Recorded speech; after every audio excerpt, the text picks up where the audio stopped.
السلام ورحمة الله.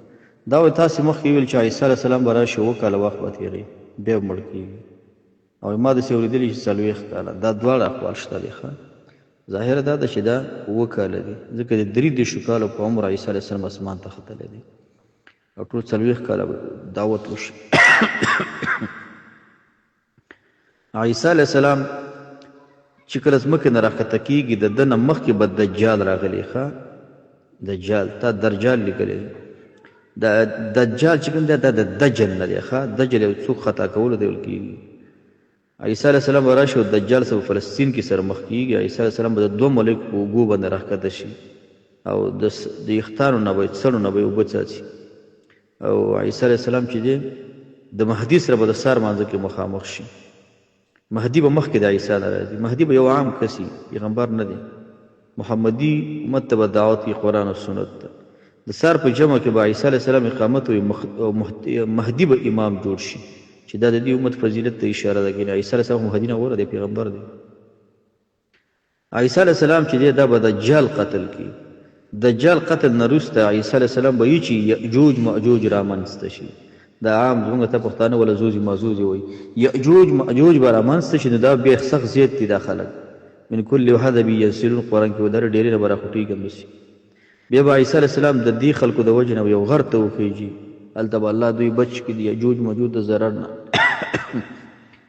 بیا به عیسی علیه السلام یأجوج مأجوج ته خیرې وکړي. د دې ټولو په اوږو کې به دانې راوخیږي یأجوج مأجوج. دا به دې دانو نه ټول مردار شي. دومره مړي به چې دا دنیا به د مړو نه ډک کوي. بیا به الله تعالی یو قسم ته مرغان را پیدا کړي او دا هر یو به نشي دې اوږو کې یو کونج کې به د دنیا ګزاروي. ښایسته باران به وشي، دا بدوی به غونډه ختمه شي. عیسی علیه السلام د ملګرو سره به راښکته شي. دنیا کې به همدا خلک نور به نه وي، همدا به راښکته شي. دا به ټول نیکان خلک وي، ښکلی جماعت به زنا به نه وي، قتل به نه وي، شراب به نه وي، ظلم به نه وي، غصب به نه وي، هېڅ څه به نه وي، شرک به نه وي، کفر به نه وي، الحاد به نه وي، یهود به نه وي، نصارا به نه وي، مجوس به نه وي، هندوان به نه وي، سیکان به نه وي، یو ډله به نه وي، فقط موحدین به وي. عیسی علیه السلام به خلک انجیل ته نه راولي، قرآن کریم او سنت ته به راولي. دا بیا هغه دور ده چې دنیا کې به ډېره پراخي راشي. دومره پراخي به راشي د نیم انار یوه خیمه ول کېږي. حدیثو کې راځي 100,000 سپین زر پیسې دینار درهم چې څه غواړي دا به دومره پراخه شي. هېڅ څوک به نه چې زکات ورکړي، هېڅ څوک به نه چې صدقه ورکړي، هر یو سره به اضافه وي. دا به ولې الله دا پراخي راوړي؟ ګناهونه به نه وي، هېڅ ګناه به نه، ټوله به نیکي او نیکي او نیکي. عیسی علیه السلام وادم نه دی کړی، بیا به وادم کوي.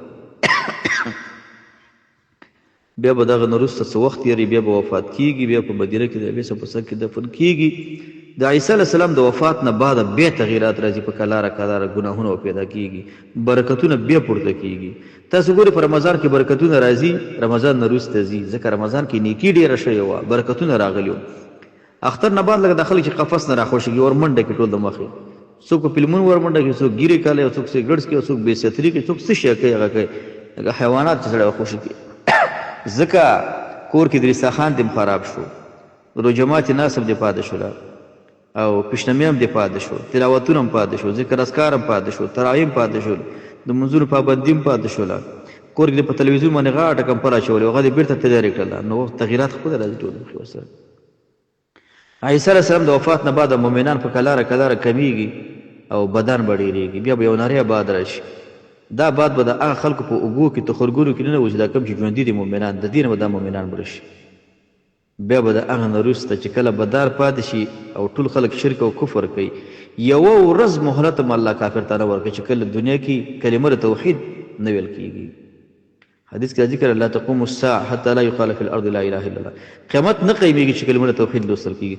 دا په دې دنیا کې دا مودي دی او کټرم دی که بم دی، دا نسخې چې څومره دنیا کې خوځېږي را خوځېږي، دا ټول ولې ژوندی دي؟ دلته کلمه توحید روانه ده، دلته کعبه آباد ده، حرمین آباد دي، په دنیا کې علما دي، مساجد دي، مدارس دي، توحید ته دعوت دی، د شرک مخالفت روان دی، جهاد روان دی، حجونه روان دي، عمرې روان دي، زکاتونه ورکول کېږي، عمرې دي، دا اعمال روان دي.